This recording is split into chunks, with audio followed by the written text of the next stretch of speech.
रोहित पवारांच्या अन्नत्याग आंदोलनाचा दुसरा दिवस आहे। सरसकट कर्जमाफी या मागणीसाठी रोहित पवारांनी अन्नत्याग आंदोलन सुरू केलेलं आहे। मागणी मान्य होत नाही तोपर्यंत उपोषण सुरूच राहणार। आमदार रोहित पवारांनी ही ठाम भूमिका घेतली आहे। आमदार रोहित पवार यांनी शेतकऱ्यांच्या कर्जमाफीसाठी सरसकट कर्जमाफीसाठी अन्नत्याग आंदोलन सुरू केलेलं आहे। आज हा आंदोलनाचा दुसरा दिवस आहे। जोपर्यंत सरकार आपली मागणी मान्य करत नाही तोपर्यंत मी माझं आंदोलन सुरूच ठेवणार आहे, अशा प्रकारची त्यांनी भूमिका घेतलेली आहे। सरकारने जी कर्जमाफी केलेली आहे ती फसवी आहे।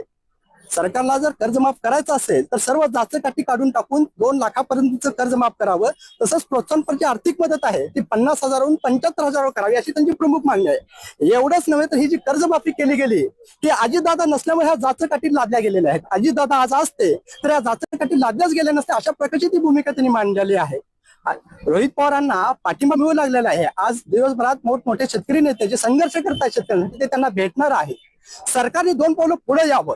संघर्ष थांबू शकतो, समन्वयातून मार्ग निघू शकतो, मात्र सरकारने आडमंत भूमिका न घेता पुढे आले, सरकारने चर्चा केली तर मी त्यांच्याशी चर्चा करेल। मात्र मी माझ्या भूमिकेशी ठाम आहे।